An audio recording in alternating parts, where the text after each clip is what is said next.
Baiklah, terima kasih atas kesempatan yang diberikan. Saya Kristo Pilialu dari kelas A3 semester 6 Universitas Pembangunan Indonesia. Saat ini akan menjelaskan tentang manajemen kegawadaruratan neurologi. Pendahuluan kegawadaruratan neurologi, tindakan dan penata laksanaan lebih cepat dan tepat.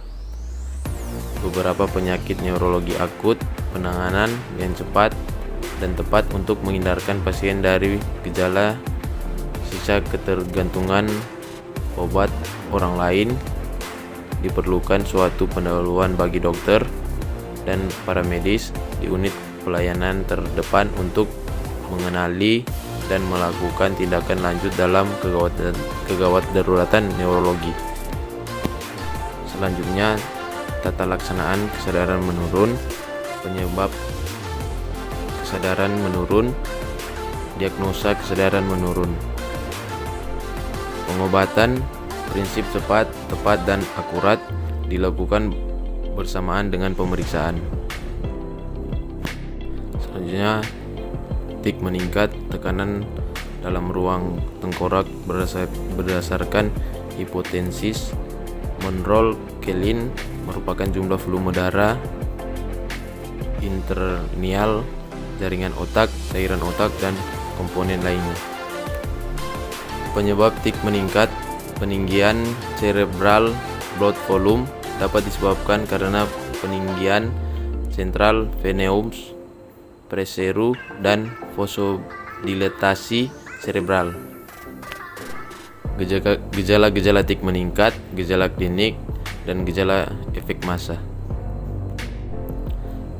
Tata laksanaan stroke akut merupakan penyebab kematian dan kecacatan utama di Indonesia. Stroke ini suatu kegawadaruratan medis yang harus ditangani secara cepat dan tepat dan cermat. Presentasi klinik stroke akut: hiperesis mendadak, gangguan sensibilitas, perubahan mendadak status mental, afasia, disatria, gangguan penglihatan, ataksia, vertigo, mual dan muntah atau nyeri kepala. Prinsip tata laksanaan stroke akut: membatasi dan memulih iskemia akut yang sedang berlangsung 3-6 jam, trombosis dengan syarat khusus, dan mencegah perburukan neurologi yang berhubungan dengan stroke yang masih berkembang. Protokol penata laksanaan stroke iskemik akut. Konsul dokter ahli saraf untuk pertimbangan jika gejala stroke kurang dari 3 jam, CT scan kepala yang normal. Pertimbangan pematuhan irama jantung untuk pasien dengan arrhythmia jantung untuk iskemik miokard. Tekanan darah yang tinggi pada stroke iskemik tidak boleh cepat-cepat diturunkan karena merupakan hipertensi yang sudah lama diderita, juga respon otak. Protokol tata laksanaan stroke hemorhagik. Segera konsul saraf ahli. Pengendalian tekanan darah yang lebih agresif karena dapat lebih tinggi, penyebab perubahan edema perhematon dan meningkatnya kemungkinan pendarahan ulang. Pertimbangan konsul ahli jika perdarahan sebelum dan sesudah memasang. Ada juga obstruksi atau clipping aurisma. Selanjutnya, emergensi cedera medula spinalis. Cedera pada tulang belakang dapat mengenai tulang medula spinalis dan radix. Cedera pada medula spinalis dapat dan tidak disertai kerusakan tulang atau ligamen tut.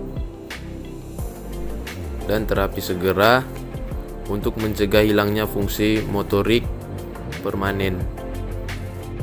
Dan yang terakhir, intervensi bedah, pemulihan fungsi cedera medula spinalis, dan induksi operasi. Perubahan progresif karena terpolusi tulang diskus atau hematon epidural. Terima kasih, itulah presentasi dari saya.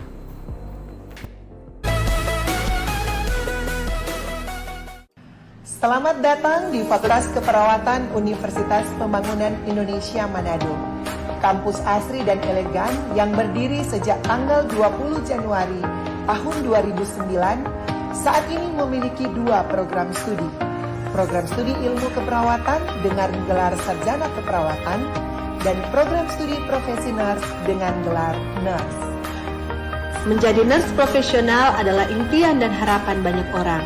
Dengan visi menjadi program studi nurse yang menghasilkan nurse yang unggul, kompeten, dan profesional serta berdaya saing dalam bidang keperawatan gawat darurat pada tahun 2022.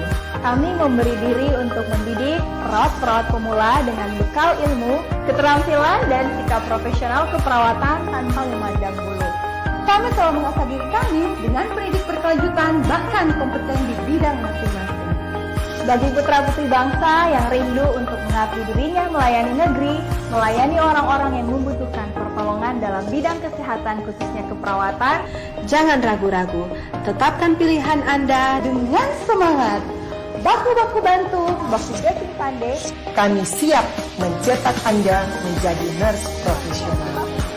Kiranya program studi nurse dapat mencetak perawat yang profesional dan berkompeten di bidangnya, serta memiliki etika dan moral yang baik dan bertanggung jawab, juga dapat bersaing secara global maupun internasional dan selalu menjaga nama baik alma mater Universitas Pembangunan Indonesia. Harapan kami di mana ketika melaksanakan asuhan keperawatan sesuai kompetensi, maka semua ilmu yang didapat terutama dalam praktik profesi nurse di rumah sakit itu tetap dikembangkan.